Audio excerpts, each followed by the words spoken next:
Financial information గురించి తెలుసుకుందాం. ఆర్థిక వ్యవస్థ, ఆర్థిక సమాచార పరిచయం. ఆర్థిక వ్యవస్థ అనేది వ్యాపారానికి ప్రాణంగా ఉంటుంది. వ్యాపారం, డబ్బు ప్రవాహం, బడ్జెట్, లాభ నష్టం ప్రకటన మరియు బ్యాలెన్స్ షీట్ వంటి పత్రాలు నిర్వహణకు అవసరం. ఈ పత్రాలు వ్యాపారం యొక్క ఆర్థిక పరిస్థితిని సరైన రీతిలో అర్థం చేసుకోవడంలో సహాయపడతాయి. ఇందులో మొదటిగా నగదు ప్రవాహం. నగదు ప్రవాహం అనేది ఒక వ్యాపారానికి నిర్దిష్ట కాలంలో నగదు వచ్చిపోవడం మరియు నగదు వెళ్ళిపోవడం యొక్క వివరాన్ని సూచిస్తుంది. ఇది సంస్థ తన రోజువారీ కార్యకలాపాలను నిర్వహించగల సామర్థ్యాన్ని అంచనా వేయటానికి మరియు దీర్ఘకాలిక ఆర్థిక స్థిరత్వాన్ని నిర్ధారించడానికి ఉపయోగపడుతుంది. ఇందులో మొదటిగా ఆపరేటింగ్ క్యాష్ ఫ్లో. వ్యాపారం యొక్క ప్రధాన కార్యకలాపాల ద్వారా వచ్చే నగదు. ఉదాహరణ, ఇన్ఫ్లోస్ అమ్మకాల నుంచి వచ్చిన నగదు, అవుట్ఫ్లోస్ సరఫరాదారులకు చెల్లింపులు. 2. Investing cash flow. పెట్టుబడి నగదు ప్రవాహం. పెట్టుబడుల కొనుగోలు లేదా అమ్మకాలలో సంభవించే నగదు మార్పులు.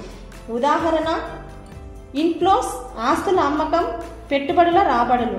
అవుట్ఫ్లోస్ ఆస్తుల కొనుగోలు, కొత్త యంత్రాల పెట్టుబడులు. 3. Financing cash flow.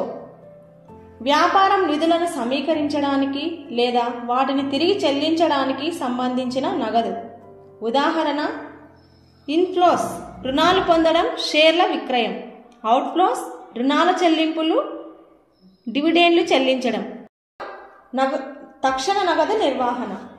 నగదు ప్రవాహం సాఫీగా ఉండడంతో వ్యాపారం రోజువారీ అవసరాలను తీర్చగలదు. 2. Financial health. Positive cash flow వ్యాపారం మంచి స్థితిలో ఉందని సూచిస్తుంది. నెగిటివ్ క్యాష్ ఫ్లో రిస్క్ సిగ్నల్గా ఉంటుంది.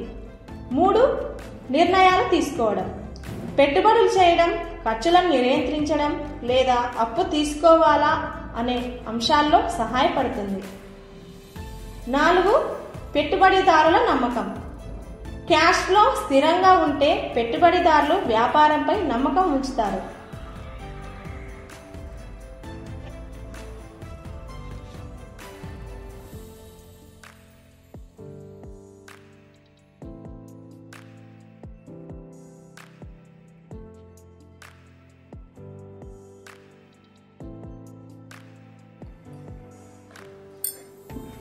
క్యాష్ ఫ్లో యొక్క 5 స్టెప్స్ గురించి తెలుసుకుందాం. ఇందులో మొదటిగా track cash inflows and outflows. నగదు లావాదేవీలను పకడ్బందీగా గమనించండి. 2. Create a cash flow forecast. అంచనా. రాబోయే నగదు అవసరాలను అంచనా వేయడం వ్యాపార నిర్ణయాలకు దోహదం చేస్తుంది. 3. Control expenses. ఖర్చుల నియంత్రణ. అవసరం లేని ఖర్చులను తగ్గించండి. 4. Maintain cash reserve. నగదు నిల్వలు. అనుకోని పరిస్థితుల కోసం ఓపిక నిధి ఏర్పాటు చేయండి. 5. Optimise accounts receivable. డెబిటర్ల నిర్వహణ. డెబిటర్ల నుంచి త్వరగా వసూళ్ల కోసం మెరుగైన విధానాలను అమలు చేయండి.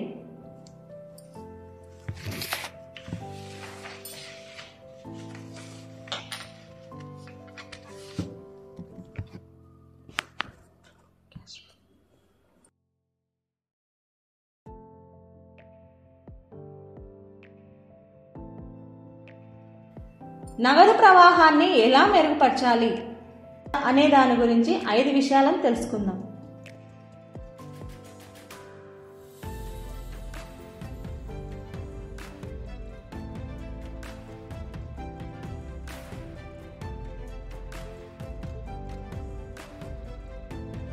ఇందులో మొదటగా ఇంక్రీజ్ సేల్స్ రెవెన్యూ. అమ్మకాల ఆదాయాన్ని పెంచండి. డిస్కౌంట్లు లేదా ప్రోత్సాహకాల ద్వారా అమ్మకాలను పెంచండి. 2. Reduce over heads. కార్యాలయ ఖర్చులు, వేతనాలు వంటి నిర్దిష్ట ఖర్చులను తగ్గించండి. 3. సరఫరాదారులతో చర్చలు జరపండి. సరఫరాదారులతో క్రెడిట్ పీరియడ్ను పొడిగించండి. 4. అనవసరమైన రుణాన్ని నివారించండి. అవసరం లేనప్పుడు రుణాలు తీసుకోవడం మానుకోండి. 5. ఆదాయ మార్గాలను వైవిధ్యపరచండి. కొత్త ఉత్పత్తులు లేదా సేవలను ప్రవేశపెట్టి ఆదాయ మార్గాలను విస్తరించండి. ముగింపు. క్యాష్ ఫ్లో అనేది వ్యాపార సక్సెస్కు కీలకం.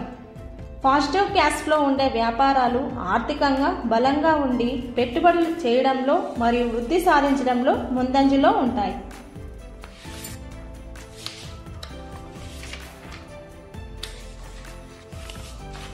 ఈ విధంగా ఆర్థిక సమాచారం గురించి తెలుసుకోవడం జరిగింది. ధన్యవాదములు.